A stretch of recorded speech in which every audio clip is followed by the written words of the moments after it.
y que debemos de hacer. Es como los himnos.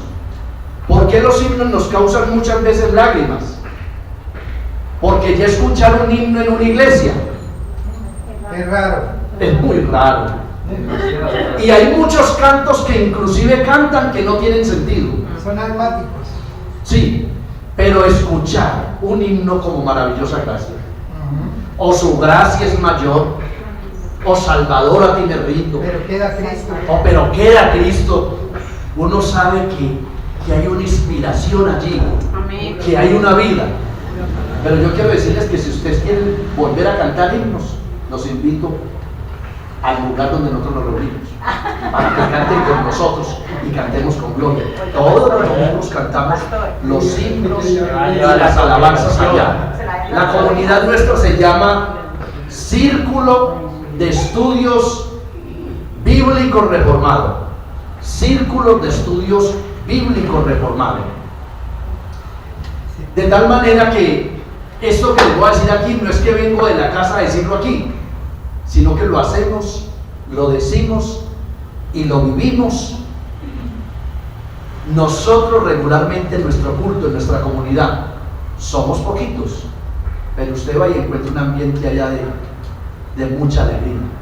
Así que están invitados un día de estos para que nos conozcan. Tenemos 3 grupitos aquí en Medellín, son pequeños, pero son 3 grupitos que están creciendo y que van para adelante en desarrollo de la iglesia del Señor. Y no puedo seguir antes esto sin orar.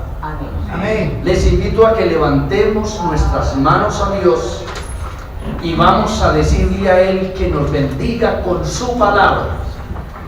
Dios soberano y eterno, autor y creador, preservador de nuestras vidas, abrimos nuestros corazones delante de ti, confesamos nuestros pecados delante de ti y nos acercamos a ti, Señor, rindiéndote a ti pleitesía, dándote, Señor, la honra, la gloria y la alabanza, y confesamos nuestros pecados para que seas perdonándonos, y ayúdanos, oh Dios, para que en este momento de estudio de tu palabra, de alabanza, de bendición, podamos ser fortalecidos con la fuerza del Espíritu Santo y podamos vivenciar esa vida tuya, Señor, en nuestras vidas.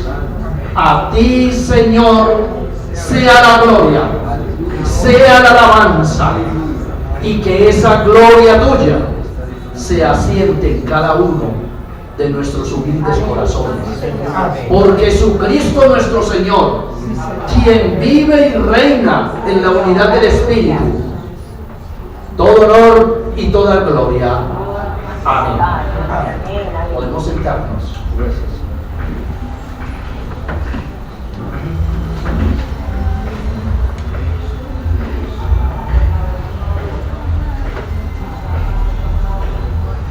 Voy a leer una porción bíblica, la voy a leer en la versión internacional de la Biblia,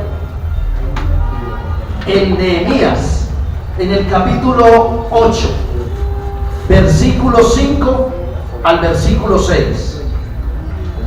Esdras, a quien la gente podía ver porque él estaba en un lugar más alto, abrió el libro y todo el pueblo se puso de pie. Entonces Esdras bendijo al Señor, el gran Dios, y todo el pueblo levantó las manos, respondió amén y amén. Luego adoraron al Señor, inclinándose hasta tocar el suelo con la frente. Palabra del Señor.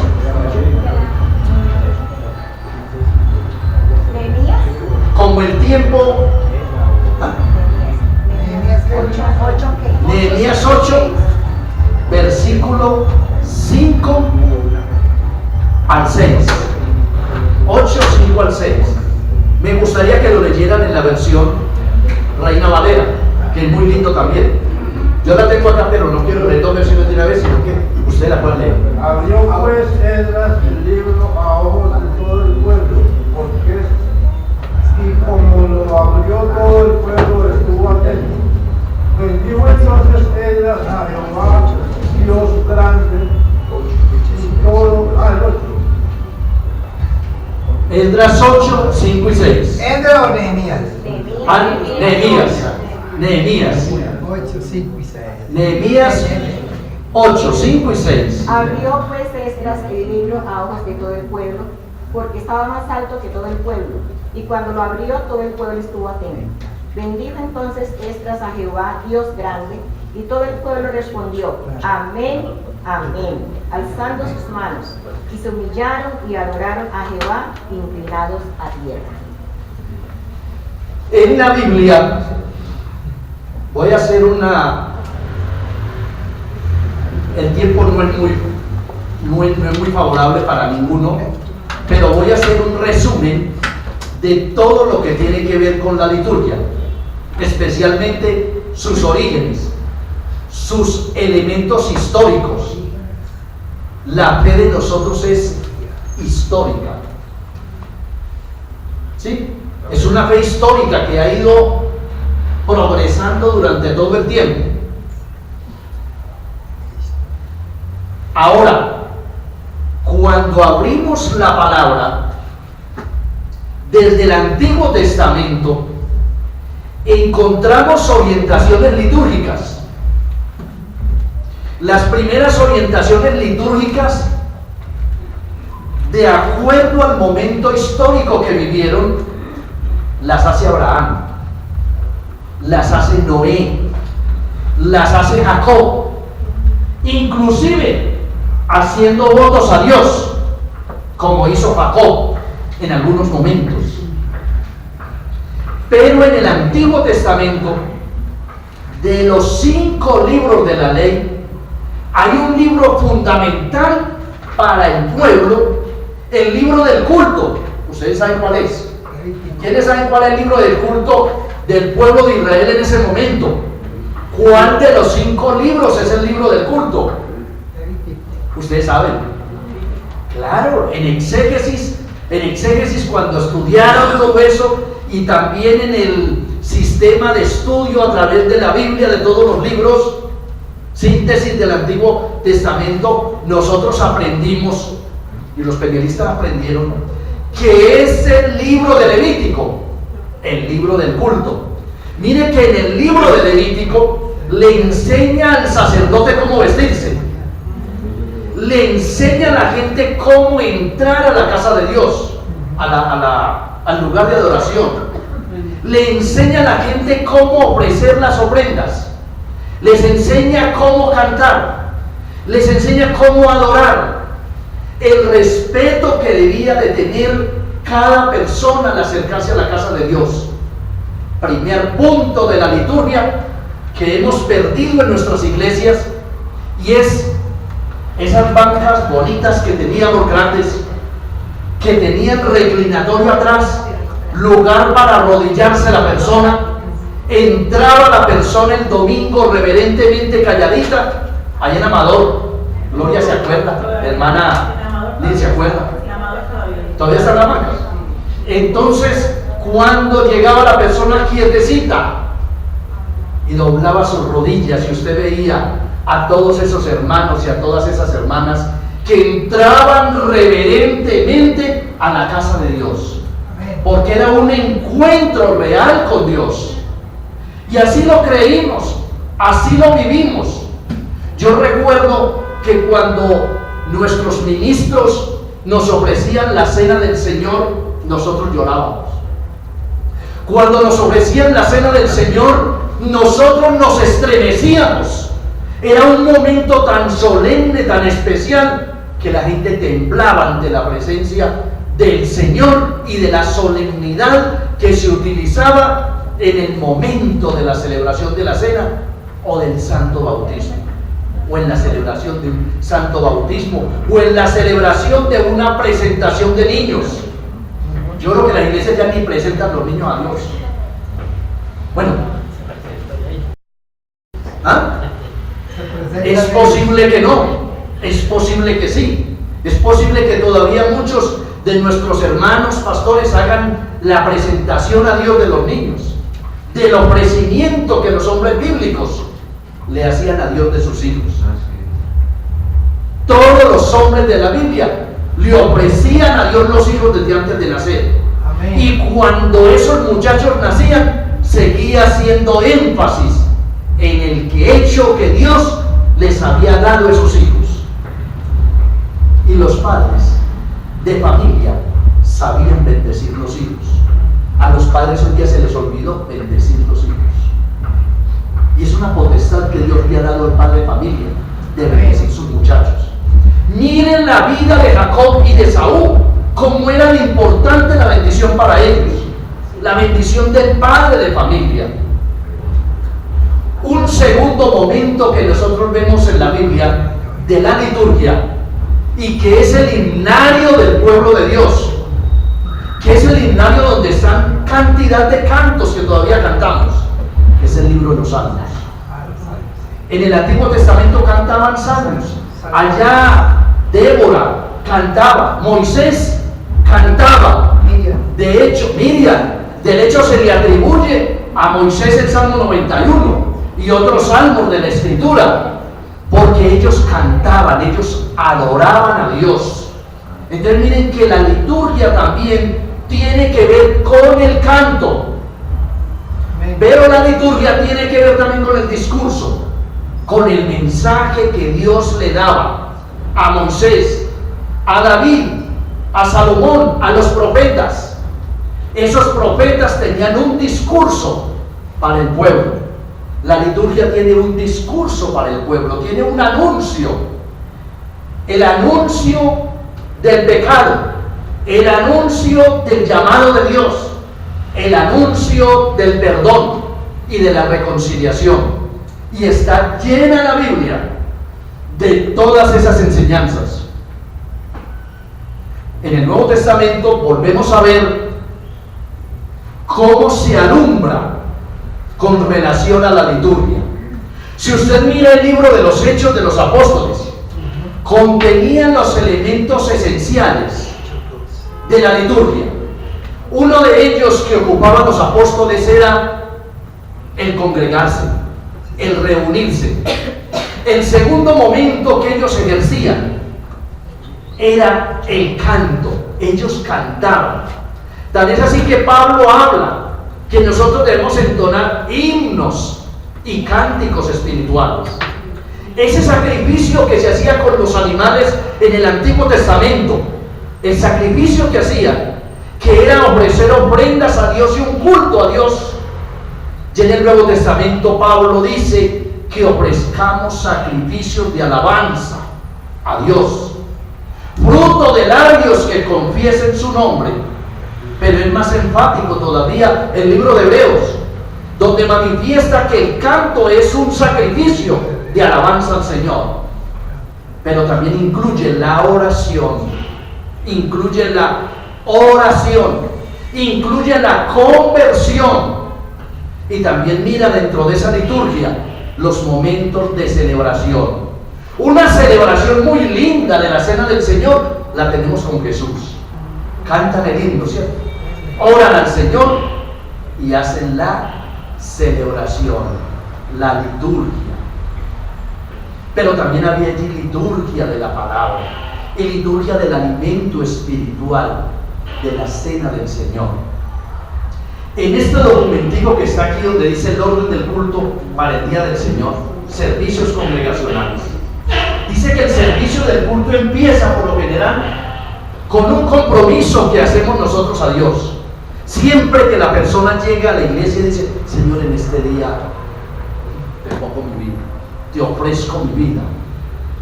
Y nosotros lo expresamos así como en un voto, pero a la vez empieza con un himno. Y miren que esos históricos que estamos aquí, hoy dijimos vamos a empezar con un himno. ¿Quién le dijo a ustedes que empezamos con un himno? Yo no les dije, ¿cierto que no? Pero mire que allá en la liturgia dice siempre se empieza con algún canto. En ese acercamiento que tenemos a Dios, hay varios pasos que voy a mencionar. Y eso sí les voy a pedir que los anoten si tienen a bien. El primer paso que hacemos, ahorita les mencioné que llegábamos a la iglesia, esa gente llegaba a Dios allí a confesarse. Hay gente que le pregunta a los cristianos, ¿ustedes se confiesan? Todavía hay hermanos que no saben y dicen, no, nosotros nos confesamos. Pero cuando a mí me preguntan, yo digo, sí, nosotros nos confesamos. Los creyentes nos confesamos. Y nos confesamos regularmente, ojalá en cada culto pudiéramos confesarnos. Pero los domingos sí tenemos tiempo para confesarnos. La iglesia no debe pasar el tiempo de confesarse. Porque si confesamos a Dios nuestros pecados, Él es fiel y justo para perdonar nuestros pecados y limpiarnos de toda maldad. Y luego viene, después de esa confesión, un himno.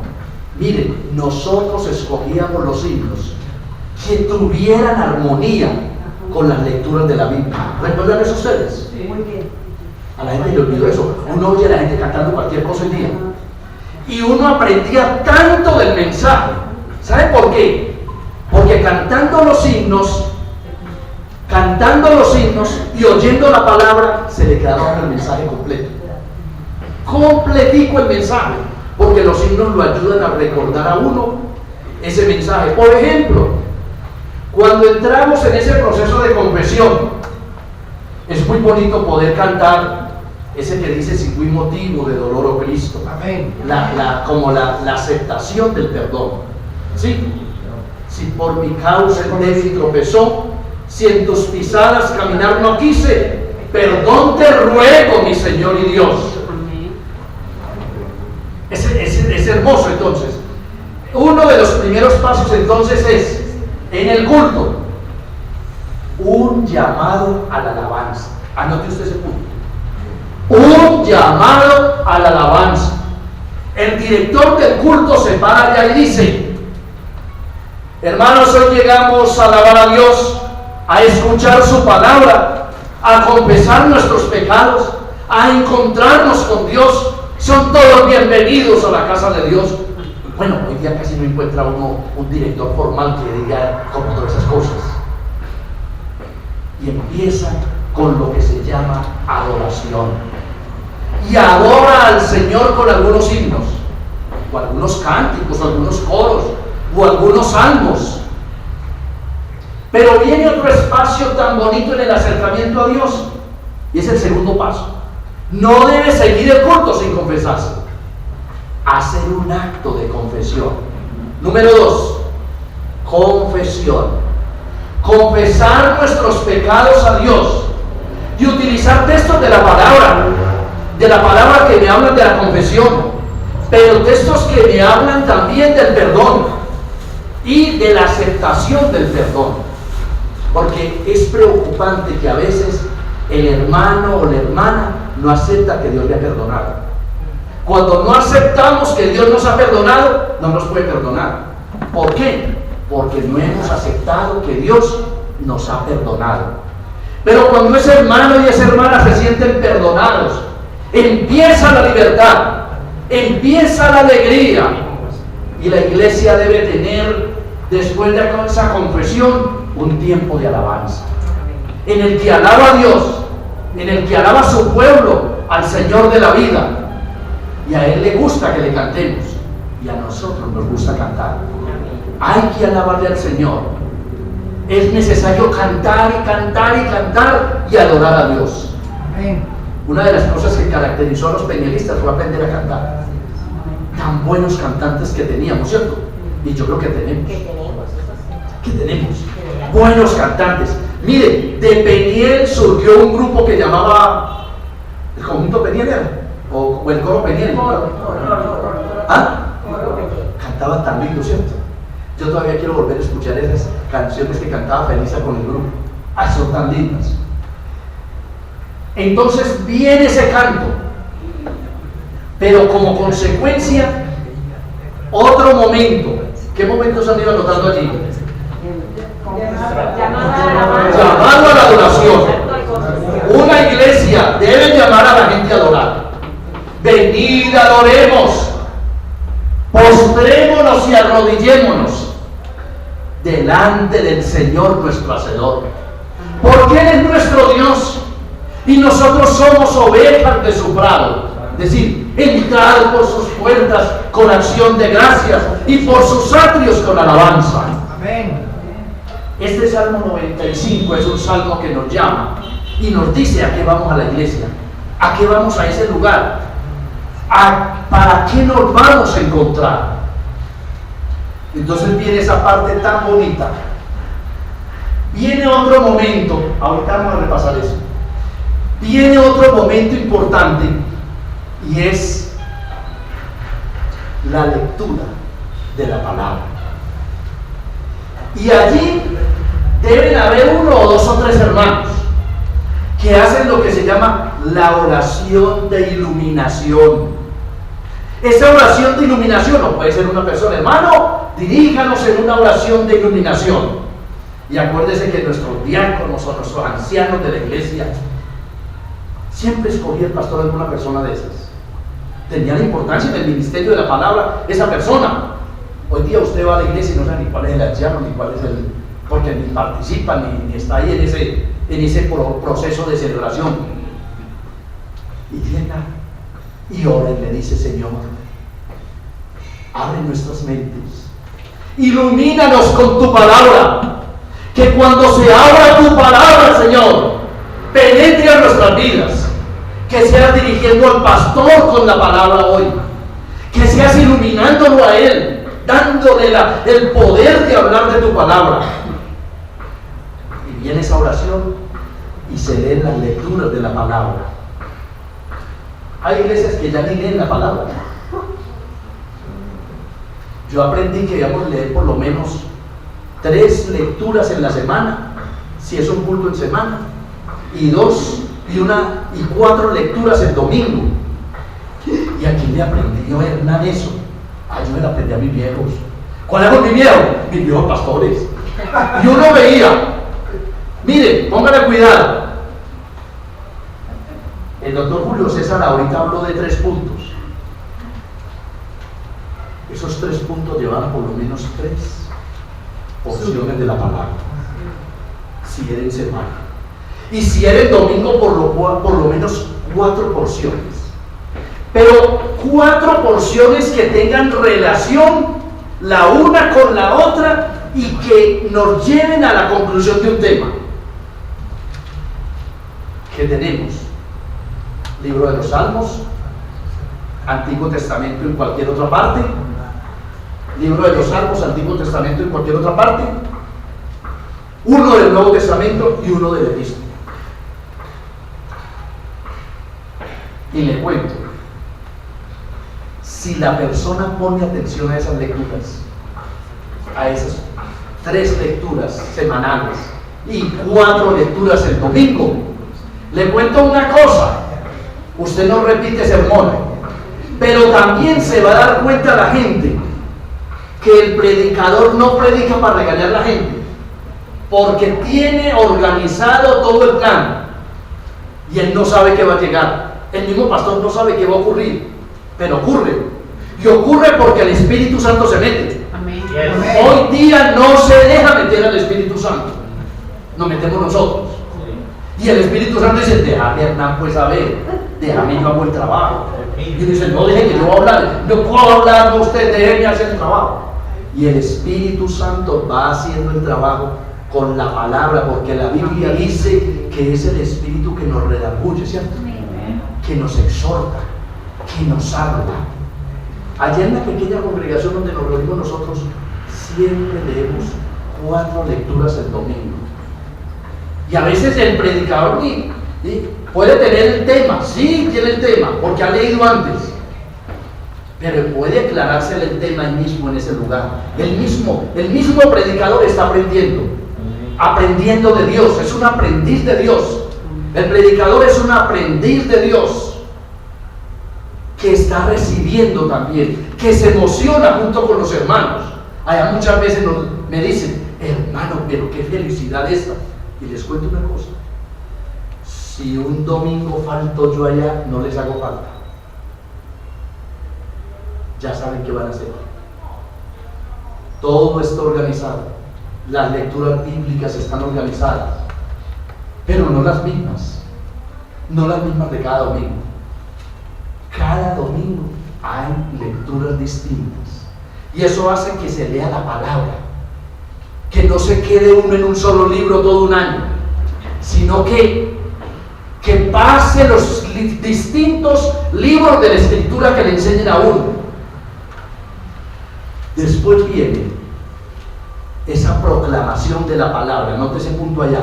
Proclamación de la palabra.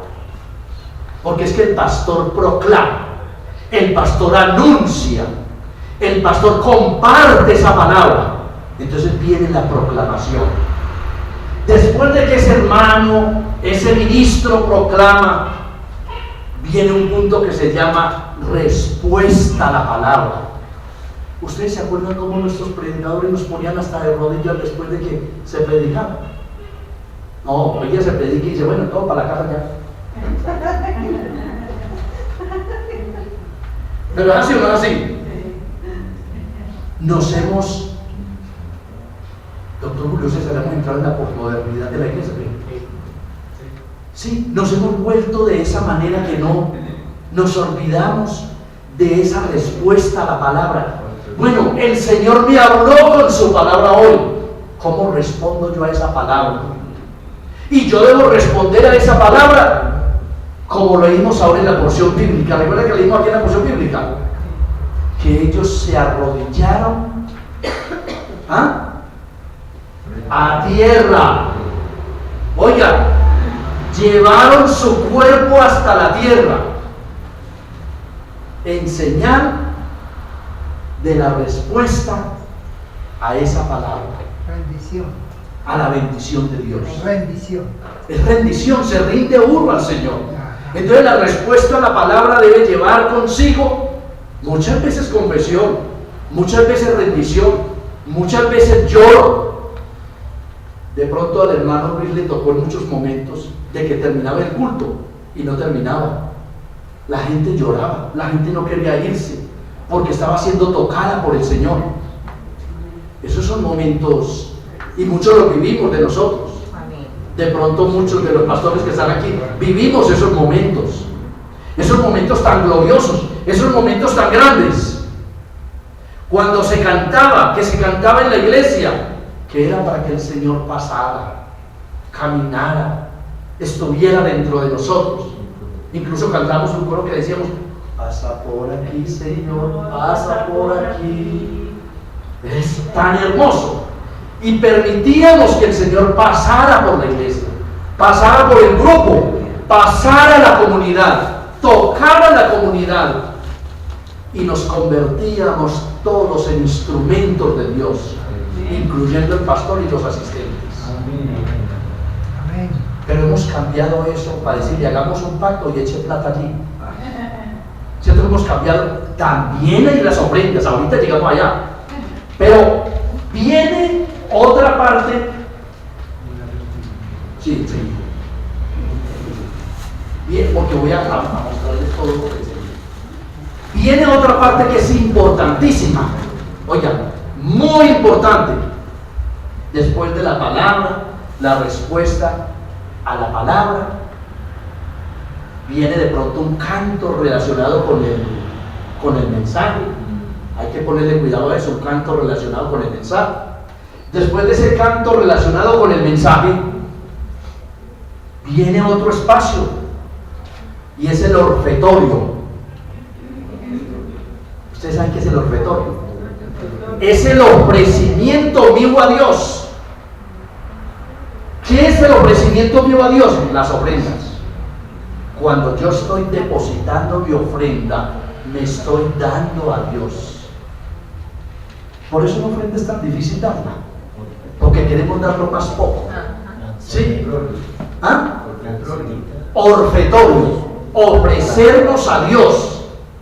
La ofrenda significa que yo me ofrezco a Dios. Esa moneda que usted echa allí, ese peso que usted echa o ese dinero que usted deposita allí es símbolo, hermanas, hermanos, es símbolo en la escritura de que usted se está dando a Dios. Me estoy entregando a Dios, estoy dando mi vida, estoy dando mis fuerzas, estoy dando de lo que tengo.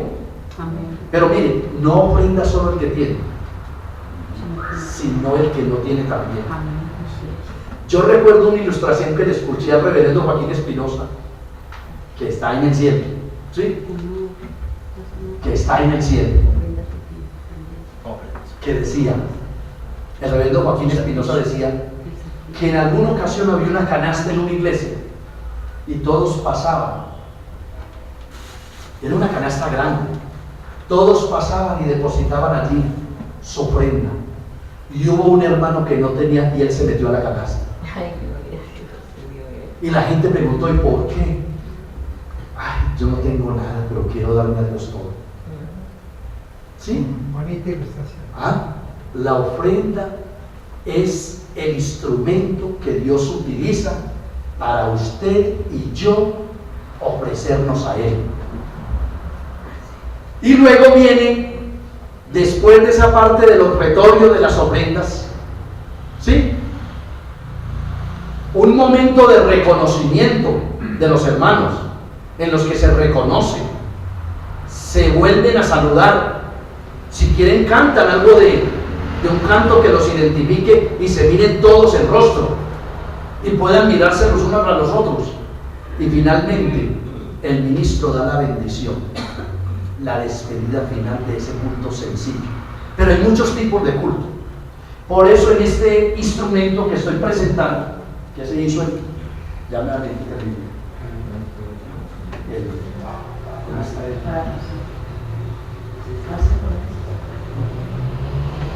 ¿sabes qué se escondió aquí? No.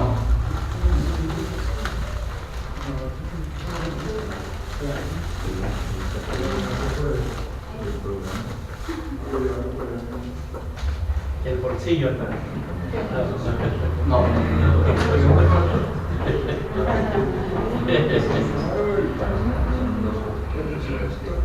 No, buscamos el control.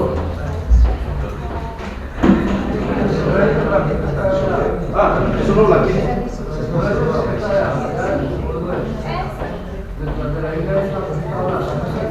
No. Es para mover. Sí.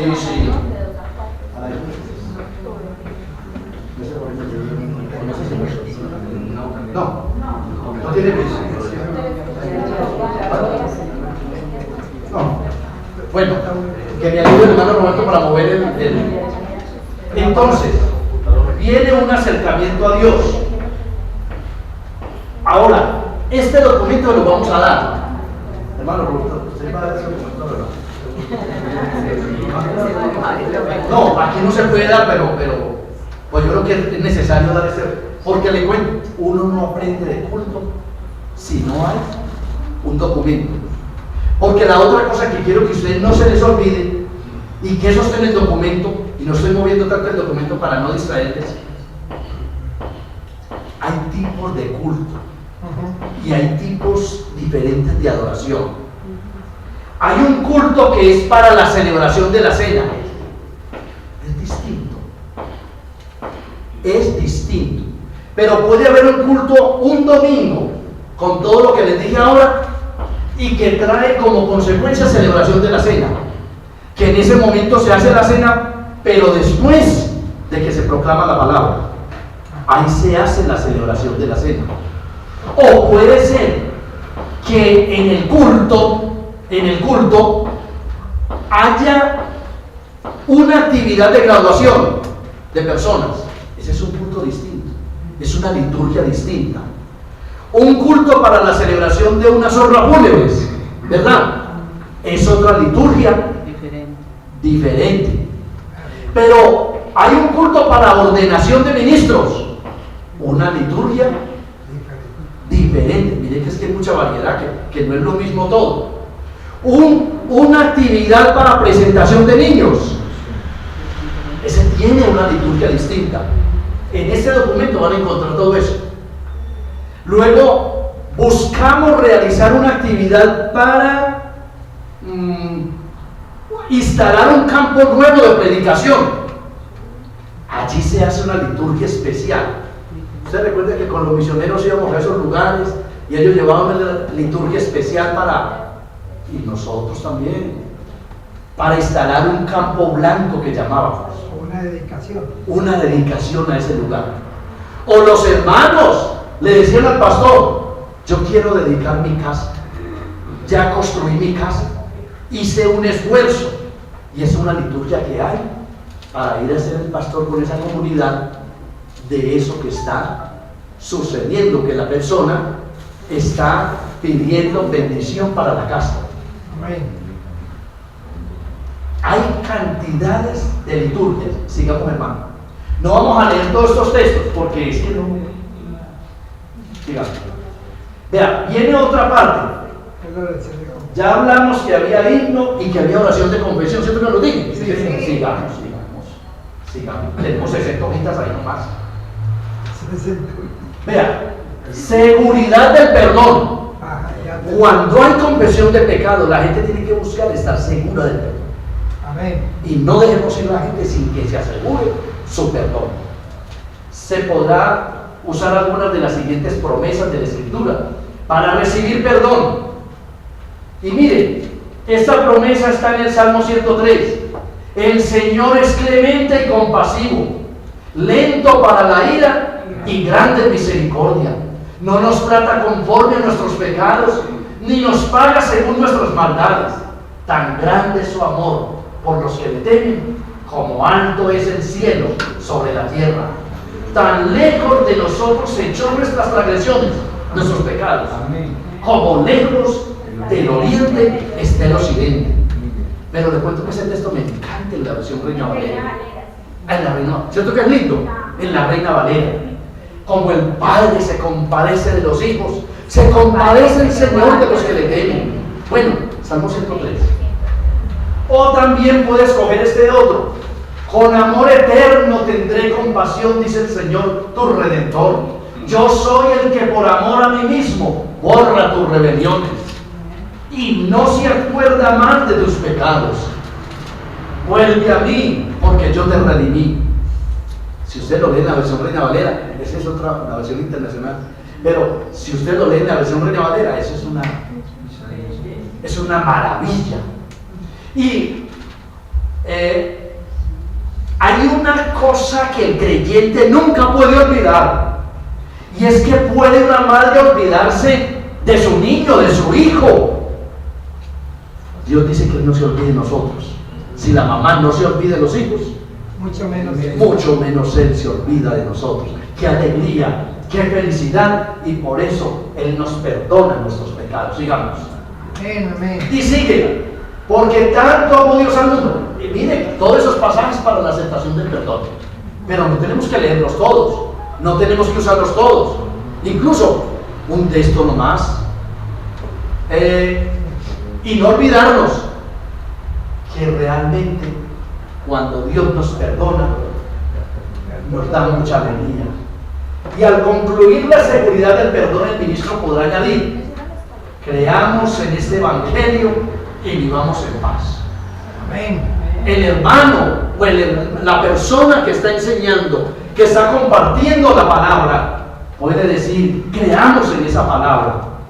Hay que creer en esa palabra. Allí, cuando se habla de la ley de Dios, es para ponernos un ejemplo de que Dios nos orientó desde el Antiguo Testamento a creer en Él, a saber creer en Él y a transmitirle a todas nuestras generaciones el camino de la luz y de la vida. Nosotros somos los que podemos compartir eso. Sigamos, hermano. Luego, esto del salterio y el Gloria Patri.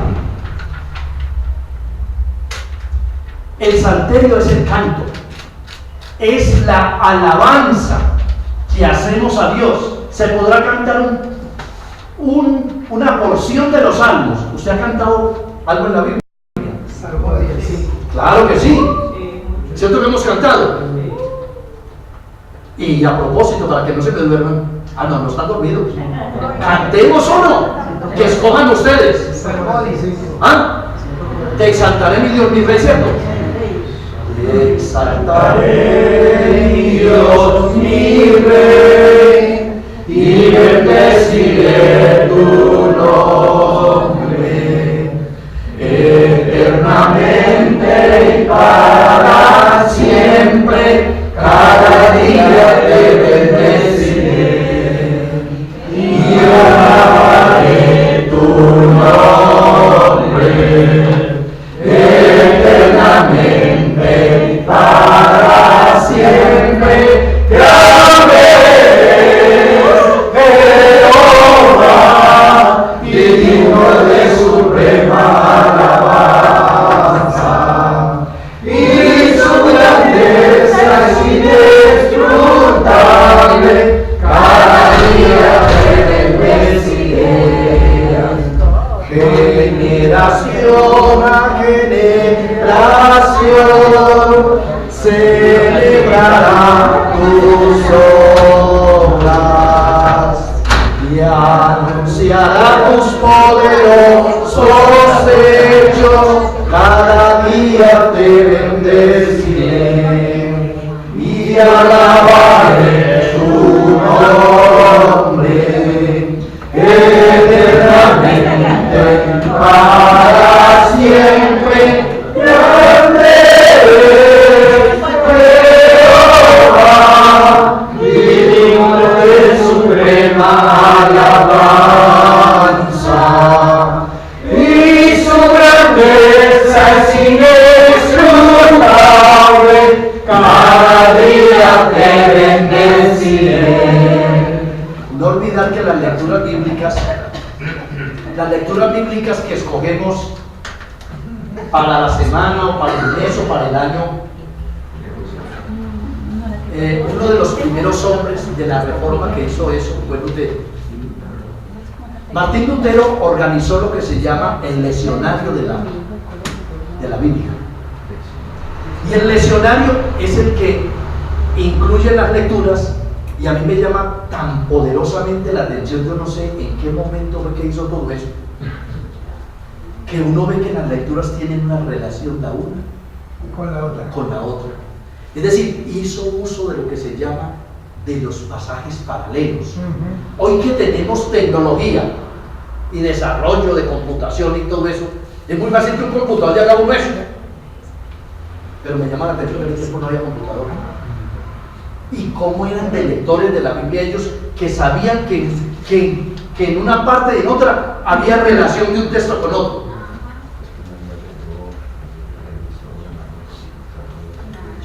Llegamos a una parte que les dije ahorita, y es la oración de iluminación. La palabra de Dios en proclamación y sacramento. Oiga, uno de los sacramentos grandes que nosotros tenemos es la misma palabra. Nosotros los cristianos, aparte de la católica, casi no hablamos de los sacramentos, pero los tenemos, no los mencionamos, pero uno de los sacramentos grandes es la misma palabra. Ahora, ¿qué es lo que va a hacer el doctor? ¿Pues qué viene? Fernando. Va a hablar de sacramento, sacramento de la doctrina, de la iglesia, sacramento de la doctrina de la iglesia. Pero la iglesia reformada y protestante siempre ha hablado de dos sacramentos de su grande proporción, que es la cena del Señor, el bautismo. Pero con esa sinvergüenzura que están haciendo ahora contra el matrimonio, yo me atrevo a decir que la iglesia debe hablar del matrimonio sagrado, también como un sacramento. Yo siento que el matrimonio con mi mujer es como un sacramento. Sí, eso es sagrado para mí. La relación de mi esposa y de yo con ella es sagrada. Es hermosa, es un sacramento. Lo demás de esto, bozo con bozo y mujer con mujer, eso es demoníaco. Es una cosa demoníaca. Sí, hermano, porque bozo con bozo, eso no suena, hermano.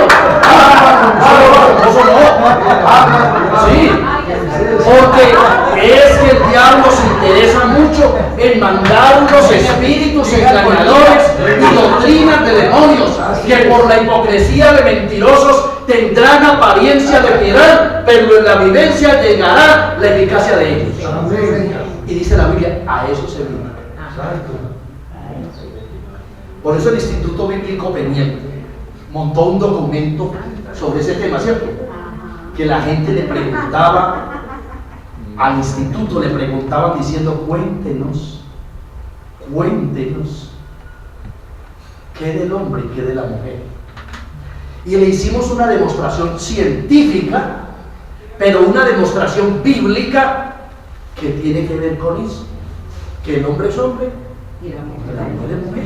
Bueno, no voy a entrar en eso porque ya hablo de hermano, ya usted lo sabe. Y no se define en el camino, ¿no? No, y no se define en el camino, viene definido por Dios. Amén. Amén. Viene definido por Dios.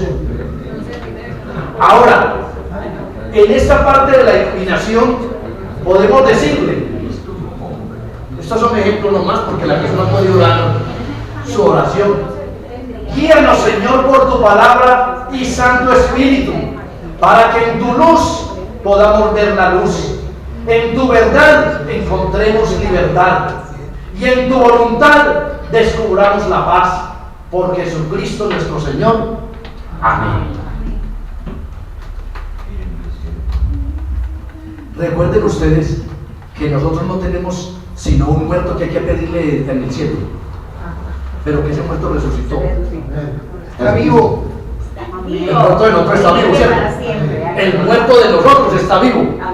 Jesús está vivo.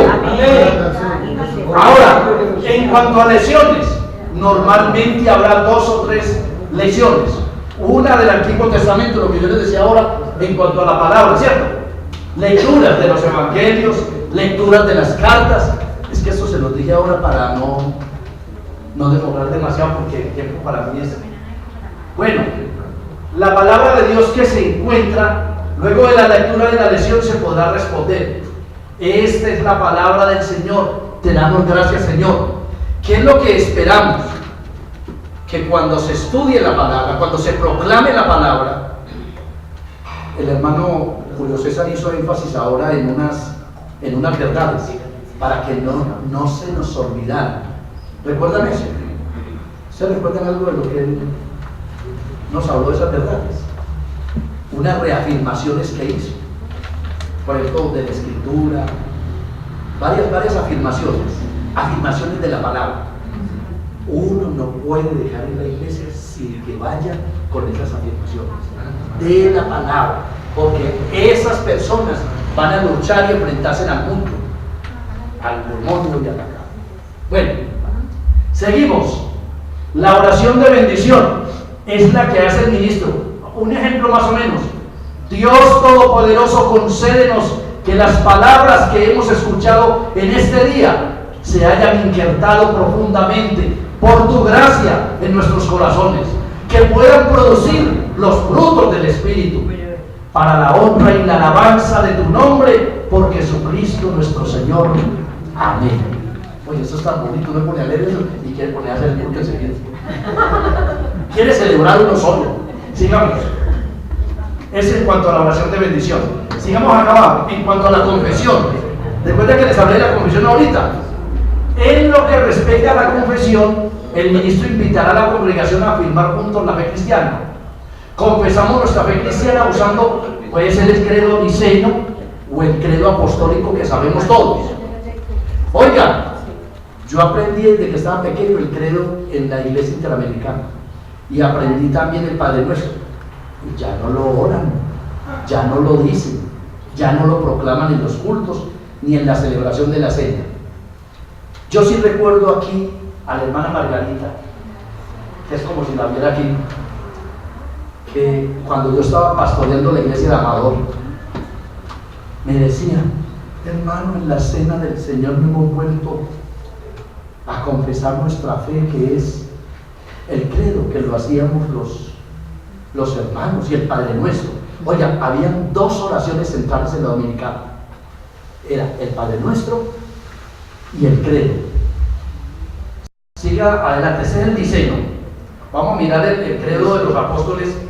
Vea, el credo apostólico. Sí, que es el que... El otro es el mismo. El otro es el mismo. Lo que pasa es que sabemos más ¿verdad? Creo en Dios Padre Todopoderoso, Creador del cielo y de la tierra. Si usted le enseña a un nuevo creyente el credo, le enseña el resumen de la fe de los apóstoles. Ahí está el resumen. Y lo convierte en una persona que distingue. Mire, eso tiene unas 3 acciones importantes. Creo en Jesucristo, su único Hijo, unigénito Hijo, nuestro Señor, quien fue concebido por el Espíritu Santo, nació de la Virgen María, sufrió bajo el poder, bajo Poncio Pilato, fue crucificado, muerto y sepultado, descendió al infierno, al tercer día resucitó de entre los muertos, ascendió al cielo y se sentó a la derecha de Dios Padre Todopoderoso. Desde allí vendrá a juzgar a los vivos y a los muertos. Creo en el Espíritu Santo. ¿De qué más creemos nosotros? En la Santa Iglesia Universal. La universalidad de la fe. En la Santa Iglesia Universal. En la comunión. ¿Quiénes son los santos? Nosotros. Para que los hermanos sepan en la iglesia todo el tiempo que somos santos. La comunión de los santos. Oiga, en el perdón de los pecados. Hay hermanos que les olvida el perdón de los pecados que Dios nos da. En la resurrección del cuerpo. Hay hermanos que no saben que van a resucitar de entre los muertos. Y es muy bueno que lo repitan regularmente para que sepan que ellos van a resucitar. Y en la vida eterna. Amén. ¿Sí ve la importancia del credo apostólico? En el himnario que apareció ahora milagrosamente por aquí, está. Aquí está el credo apostólico. Y está el Padre Nuestro también separadito.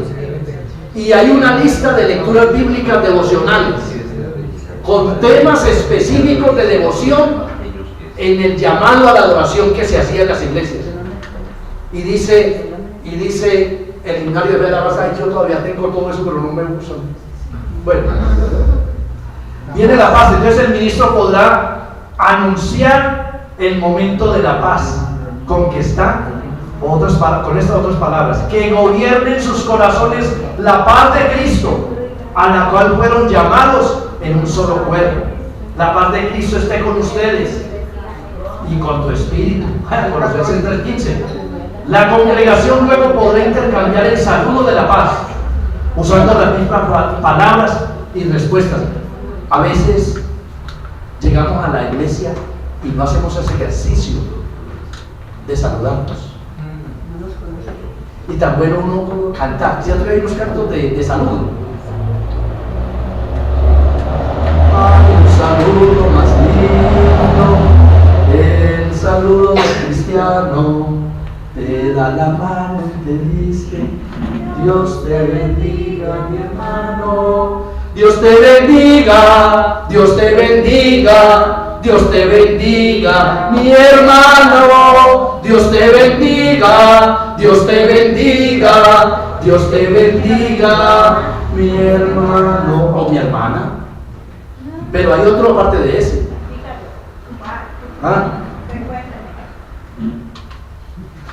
Qué bueno. Hay otro canto que dice. Se me fue.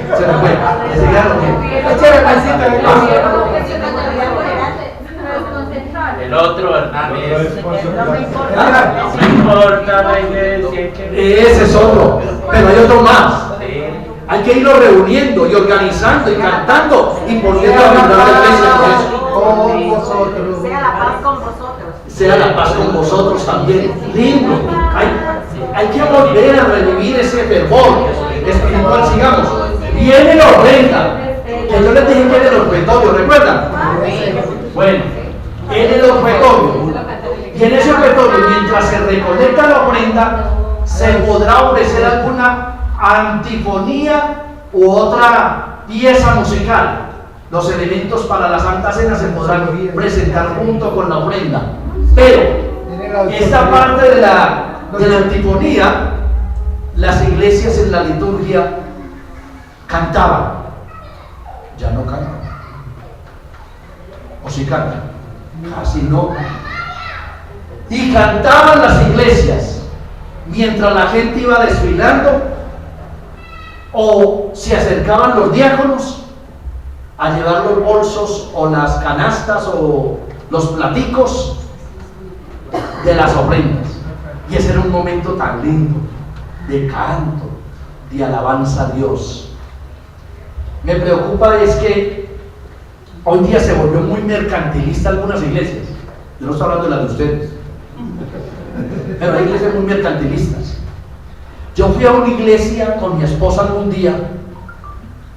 Yo no aprendí ese evangelio, ni lo voy a aprender, porque no somos como muchos que comercian con la palabra de Dios, dice Pablo en Corintios.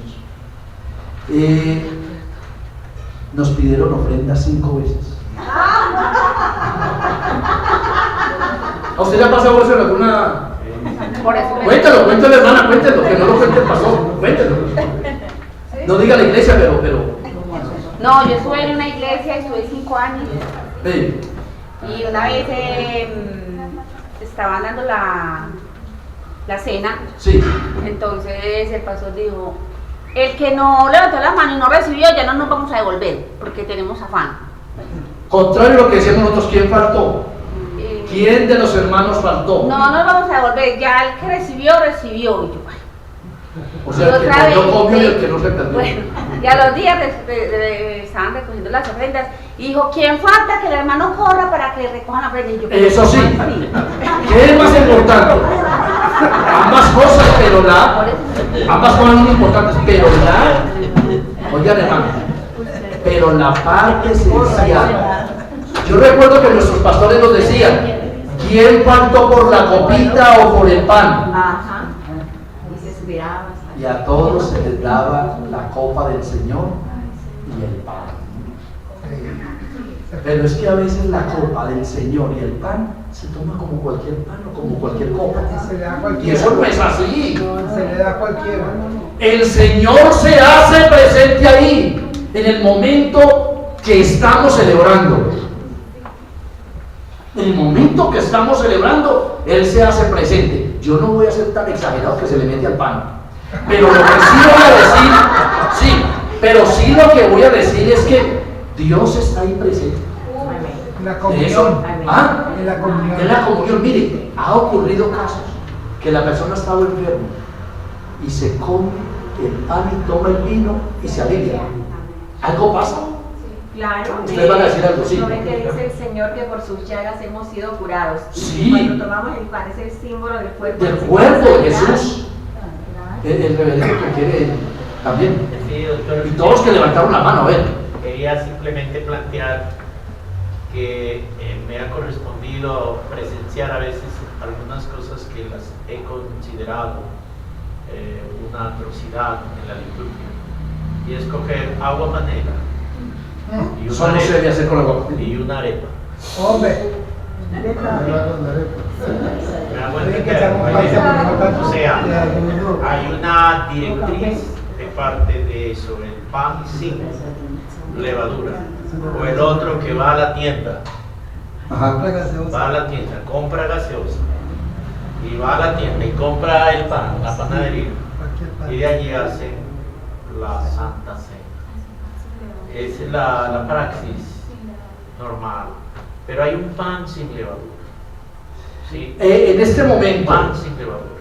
en la comunidad nuestra, hay un pastor que se encarga él mismo Sí.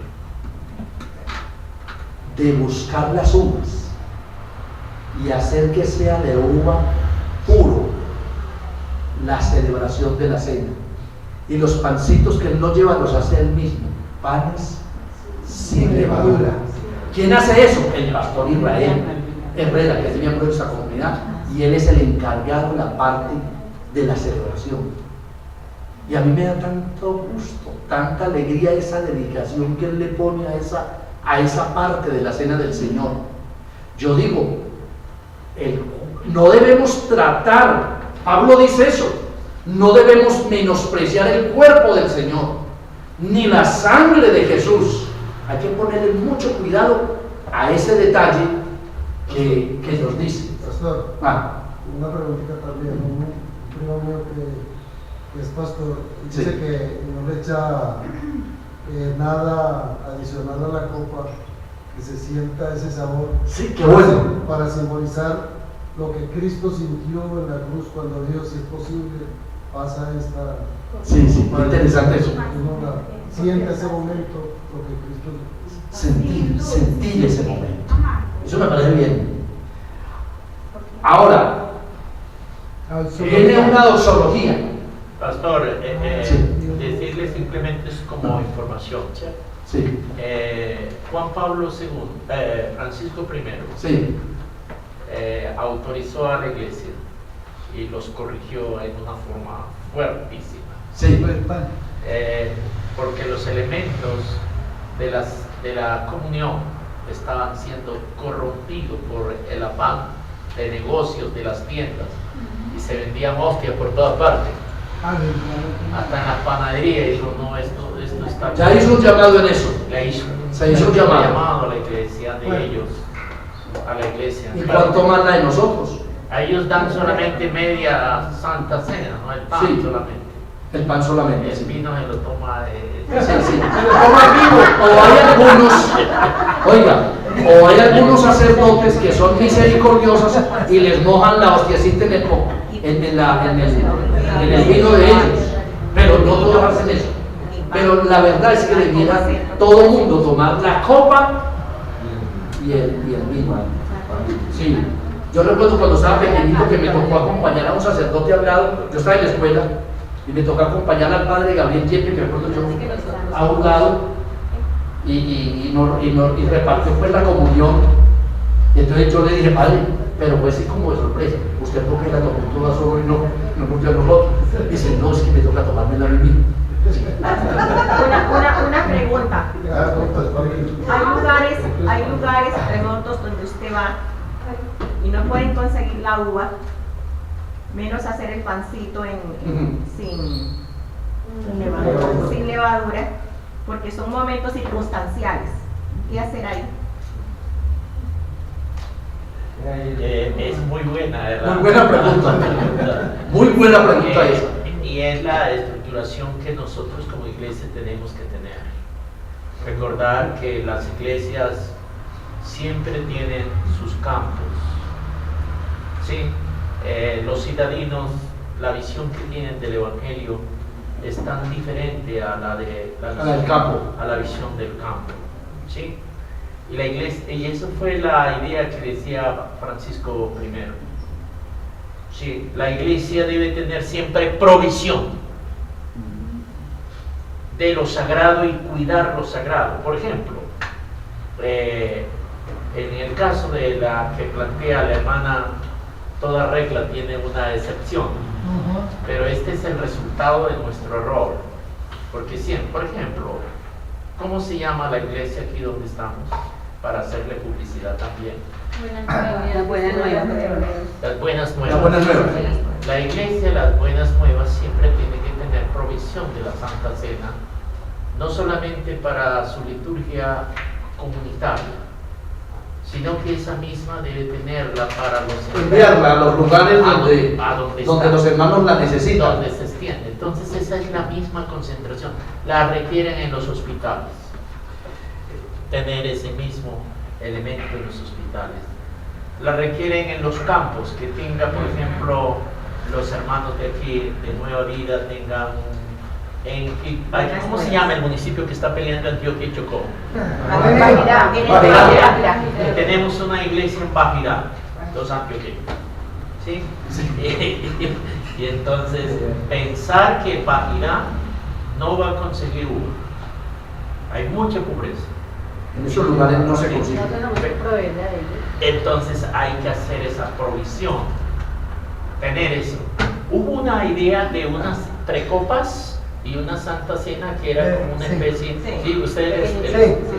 Bueno, ya más tapadita y Sí. para transportar cualquier Transportarla. es transportable. Hay una cosa que me llamó mucho la atención a mí cuando vino un misionero de la Iglesia Reformada que nos visitó a nosotros. Resulta que hubo la necesidad de orar por enfermos. Y él en su maletín cargaba un aceite en frasquito pequeñito, pero no cualquier aceite. Él me contó que ese aceite lo traían de los olivares De Israel. de Israel. Era como este, Sí, que me trajo alguien que fue a Jerusalén. sí, es un frasquito pequeño. Sí. Sí, así. Y él nos dejó a nosotros y dijo que al ministro no le falte el aceite que previamente haya sido consagrado. Porque nosotros vamos a un lugar y dicen, a ver, yo quiero un aceitico para ponerle a este. No, eso no es así. No, eso no es así. Debiera tener un aceite el ministro a la mano que pueda ser utilizado para ese momento de la bendición y de la oración. Vea, lo cambia de mano también. Entonces, generalmente el ministro debe cargar un frasquito, sobre todo, y digo sobre todo, aquel ministro que Dios lo use en ese ministerio. Tampoco es para que todo el mundo ande pues con un brazo por toda parte. No, es que no se puede jugar con eso. Yo pienso en la transustanciación que ha progresado la Iglesia Popular. Y ahora de pronto algunos ministros o ministerios cristianos de pronto lo aplican. Yo no lo veo claro desde mi punto de vista teológico para ponerlo en práctica. Entiendo lo que revela el apóstol Pablo, que el pan y el vino son símbolos. Son símbolos. Y eso es lo que estamos viendo aquí. Y símbolos es una cosa diferente a creer en la transustanciación de que ahí está, de que ese es el cuerpo y de que ese es la sangre. Número 2, la parte de la unción del aceite, en mi apreciación teológica es un símbolo, porque el Espíritu Santo es el que representa directamente, o el que es directamente, el que unge al individuo. Santiago, no el aceite. Entonces, nosotros tenemos que estar cuidando esto, porque ahí es donde ahora estaba hablando de qué, de la tergiversación, no de las desviaciones de la fe. Y ese mercantilismo de regar aceite por toda parte. Como si eso fuera, algunos dicen, la traje del río Jordán, la traje de Israel, y eso como que les da autoridad de que a lo mejor la trajeron de una letrina de Israel. Eso es una realidad, hermano. Usted se salió. No, es que de la letrina. No, y a lo mejor, porque es que a mí me duele, y eso tiene que ver con las desviaciones. Ah, sí. Eso tiene que ver con las desviaciones de la fe.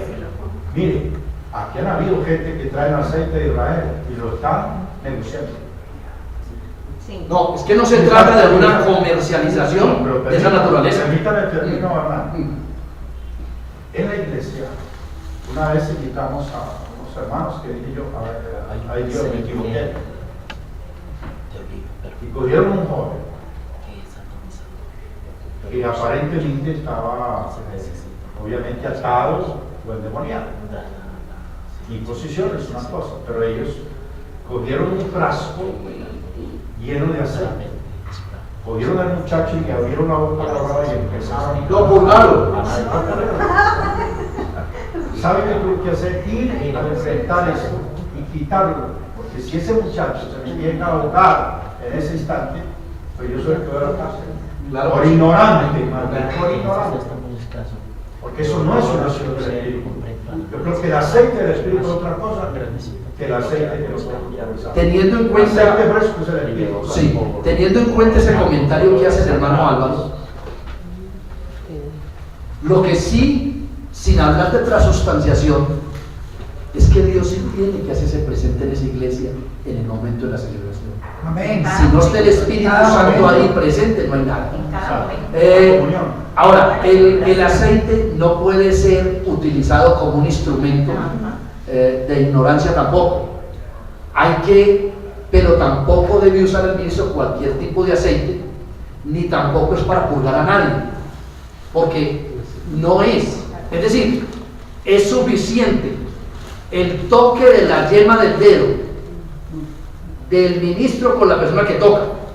Es suficiente como símbolo de la presencia del Espíritu Santo.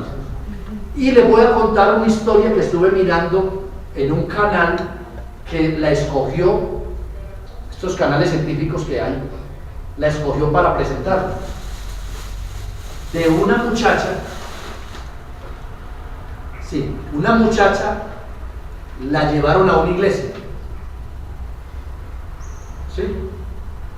Y le dijeron que ella tenía una posesión diabólica y que había que orar por ella. Oraron por ella esa vez, pero ese mismo día que salió y el pastor la declaró que estaba sana, ese mismo día que salió enferma, toda angustiada sin saber qué hacer. La llevaron donde un médico. El médico tampoco entendió eso. Un psiquiatra no entendió eso. Otros psiquiatras la tuvieron hospitalizada 8 días y no entendían eso. Entonces por eso algunos hermanos decían que estaba poseída, porque si la medicación no le servía. Claro que la aplicación que le hicieron los médicos fue de carbamazepina y otros medicamentos antiepilépticos. Pero la llevaron donde un psicólogo y el psicólogo le hizo un test psicológico, psicólogo cognitivo, y le dijo: lo que tú tienes es un pánico, fluoxetina. Que no puede presentar. ¿Ah? No puede presentar, pero bueno, la historia es que la muchacha se alivió con la bendita fluoxetina, se recuperó. Pero déjeme decirle que las iglesias no podemos cometer el error de que un caso que nosotros no podemos manejar, pretendamos manejarlo y posteriormente enredarnos de pronto. ¿Sí? Yo le voy a decir lo que Dios va a hacer. Cuando Él lo quiere hacer, lo hace sin compliques y lo hace en un momentico sin mucho sacrificio. Amén. Porque Él ya hizo el sacrificio en la cruz. Sigamos mirando aquí Por eso con aceite en cuanto al significado del sacramento. La Santa Cena que estamos por celebrar, oiga, es una fiesta memorial de comunión y de esperanza. Eso es la Santa Cena. Eso es la Santa Cena. Nos acercamos para recordar que el Padre envió al mundo a nuestro Señor Jesucristo para que tomara de nuestra carne, oiga, de nuestra carne y sangre, y para que cumpliera por nosotros obediencia a la ley divina, hasta el extremo de una amarga y vergonzosa muerte en la cruz. Por su muerte, resurrección y ascensión, estableció un pacto de gracia y de reconciliación nuevo y eterno, para que Dios nos reciba y nunca se olvide de nosotros. Bendiciones, doctor Julio César. Muchas gracias. Ya había pedido permiso de todos, ¿cierto? Sí, sí. Dios les bendiga. Ha sido un Sí, placer. gracias por acompañarnos un rato y por yo haberlo escuchado. Ay, sí, yo quise escucharlo, pastor. Gracias por todo. Gracias, mi pastor. A lo que decía el reverendo Álvaro Vieira y lo que ha planteado el pastor Hernán, reverendo doctor, me parece muy importante la manera como usted está haciendo el caso, muy correcto, y el planteamiento pues está donde debe estar. muy fundamentado en la palabra del Señor, y ojalá pudiéramos ser reproductores de este pensamiento. Felicitarlo. Jamás la Iglesia ha pregonado la transustanciación como elemento, sino que esto ha sido siempre una desviación, Sí, aún de cierto grupo dentro del cristianismo. claro que sí. El cristianismo. Y por el hecho mismo de la Santa Cena, el respeto que se debe tener quienes participan de la Santa Cena y ese momento sublime, glorioso. Lo felicito porque es retomar, encauzar, es transformar este caos que a veces se nos ha presentado. Incluso para algunos la Santa Cena no es parte del culto, Lástima eso. no es parte de la liturgia. Y si lo es una parte sin importancia, pero sí tienen como importante la ofrenda. Una vez estuve en Cúcuta y me llegó un amigo y me dijo: oh, tú tienes que dar una ofrenda que te duela. Y yo solo con los pasajes, yo dije: ¿serán los pasajes que me están pidiendo? La ofrenda que duele, pastor, es esa que... Para que se fuera bien. Sí. Entonces, Pero Jesús le dijo: no te vayas a pie. si yo te di el pasajito, cuídalo porque estás frente a alguien que puede quitarte. Ánimo, pastor, gracias por la Bendiciones. Un placer. Bueno, Que siga resistiendo igual. Me encantó verlo. no, para que el honor, todo verde por esperanza, por nacional.